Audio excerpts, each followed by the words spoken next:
La posición de las estrellas en el cielo, el día de la aparición, coincide con la posición de las estrellas en el manto de la Virgen. Pueden verse Tauro en la parte inferior derecha de la imagen. Más arriba, 2 estrellas de Auriga. Considerando los dobleces del manto, Draco, Osa Mayor y Canes sobre el brazo derecho. Cabellera de Berenice y Boyero sobre el hombro del mismo lado. En la parte superior izquierda y hasta el hombro, Ofiuco. Libra y la punta en flecha de Escorpión sobre la parte superior del brazo derecho. Más abajo, Lobo. Una estrella de Hidra y la constelación de Centauro. Le sigue la Cruz del Sur.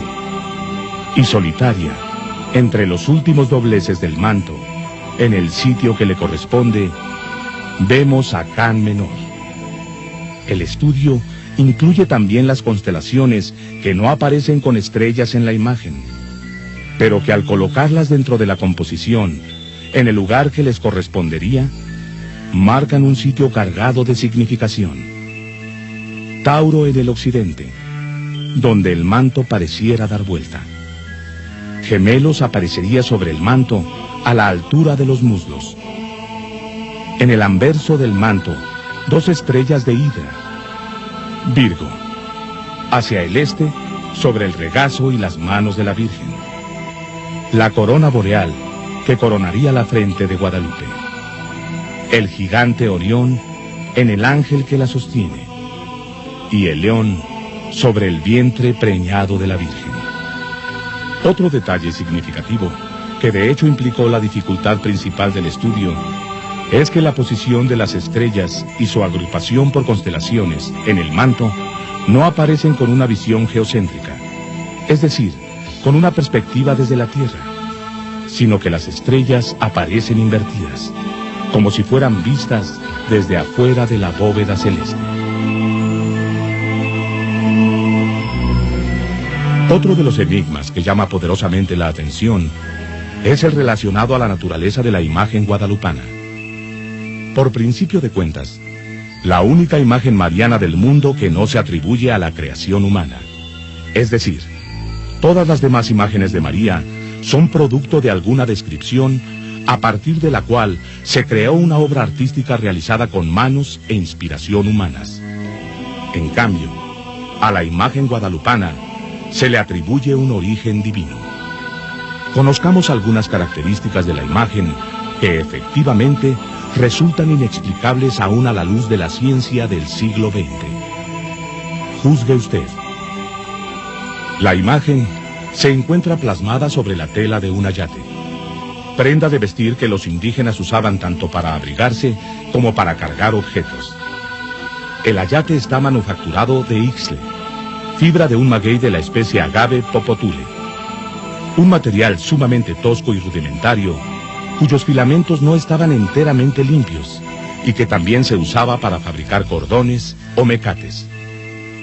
El ayate guadalupano está formado por 2 piezas de tela, unidas por un endeble hilo de algodón que curiosamente no atraviesa los rostros de la Virgen ni el del ángel que la sostiene.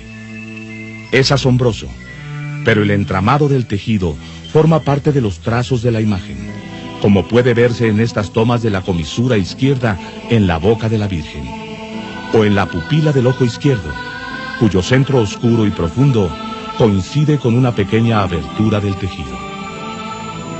Los colores de la imagen también constituyen una rara maravilla. Miguel Cabrera, eximio pintor oaxaqueño del siglo XVIII, afirma que se aprecian en el ayate 4 técnicas de pintura. El rostro y las manos parecen ser al óleo. La túnica, el ángel y las manos, al temple. El manto, al aguazo. Y los rayos, al fresco.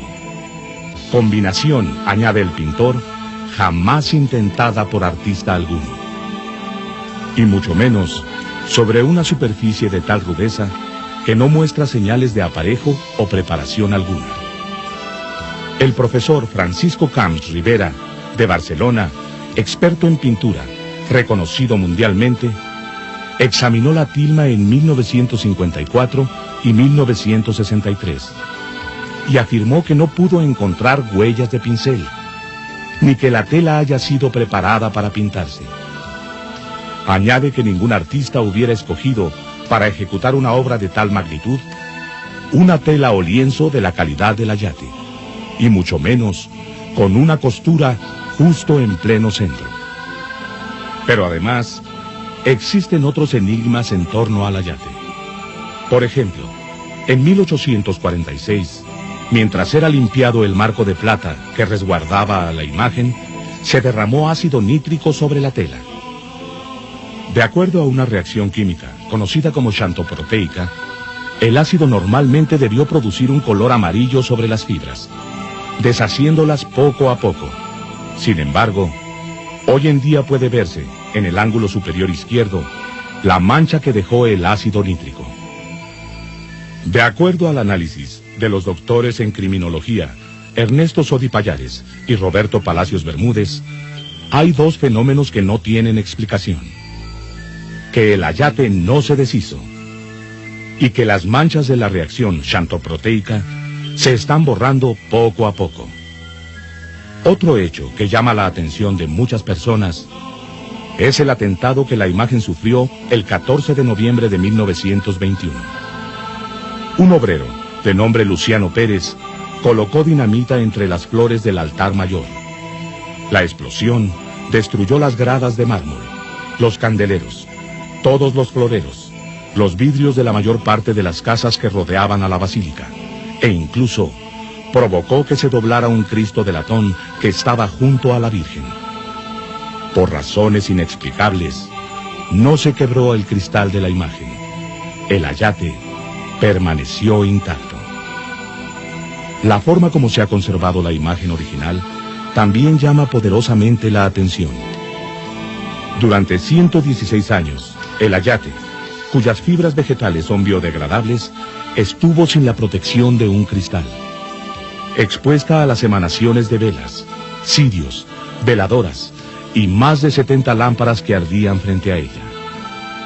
Al arder, la cera emite hidrocarburos e ionizaciones de efectos devastadores para cualquier pintura.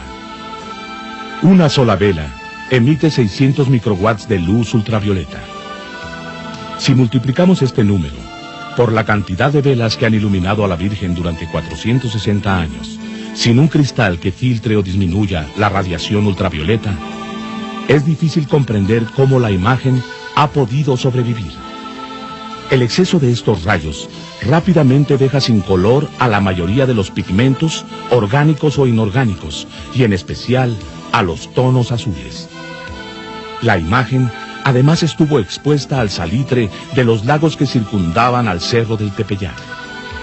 Salitre que, como sabemos, destruye telas, paredes, pisos y pinturas de edificios.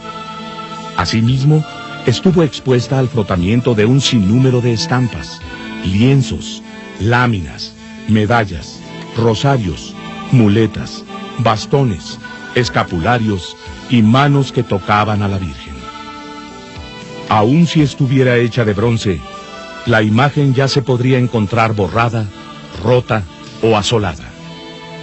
¿Cómo es que no recibió lesión alguna durante todo ese tiempo?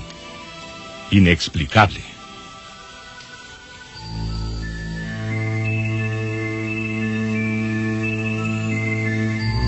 Con el afán de intentar comprender la naturaleza de la imagen guadalupana sobre bases científicas, en la década de los 80, dos investigadores norteamericanos efectuaron un estudio.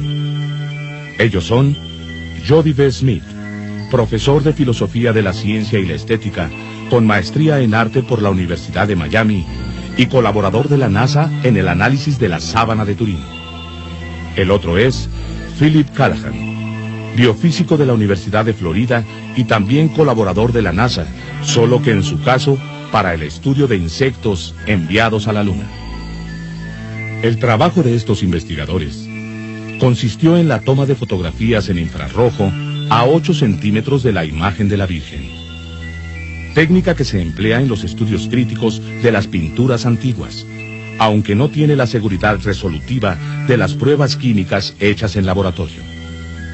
El principio de la fotografía infrarroja es similar al de la fotografía convencional, solo que con las ondas infrarrojas de mayor longitud, los materiales o pigmentos responden de diferente manera.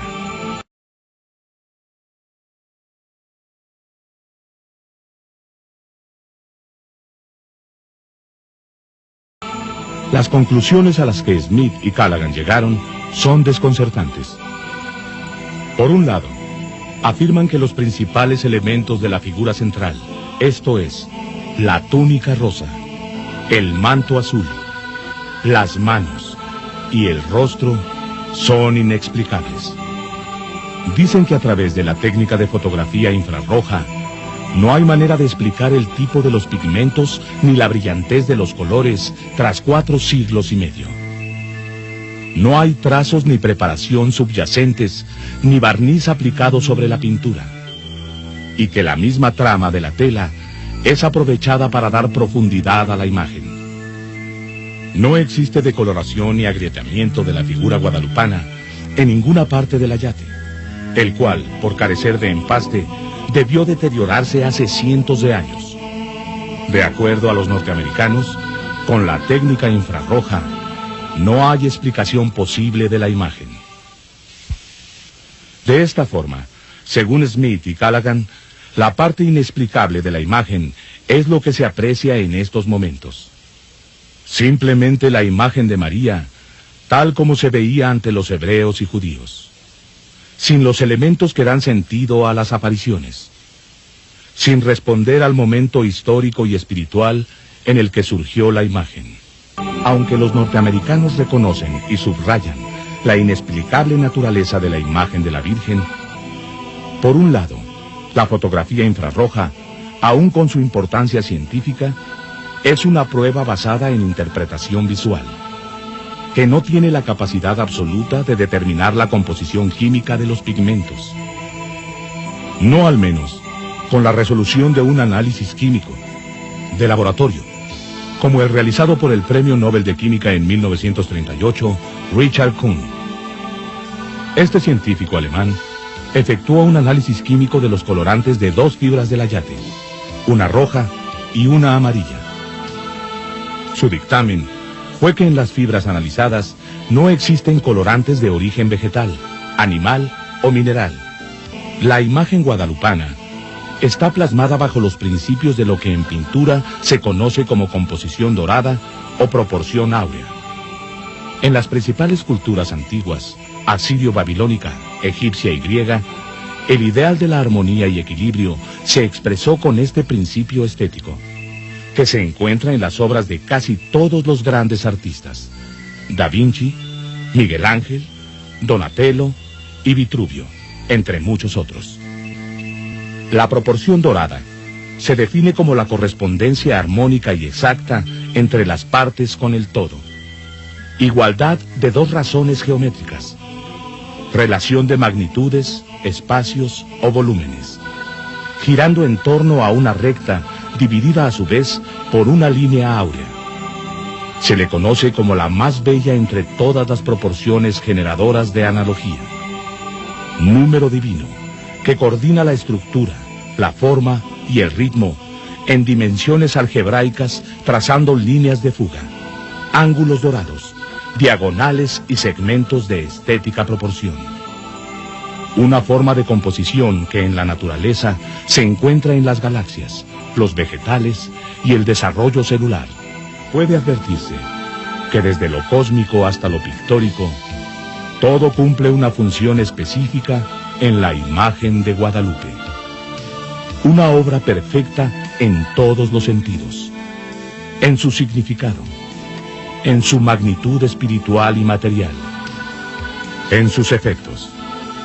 Guadalupe es un suceso que rebasa por mucho la capacidad humana del siglo XVI, tanto del mundo indígena como de Europa. Un enigma inagotable que aún hoy nos sigue asombrando.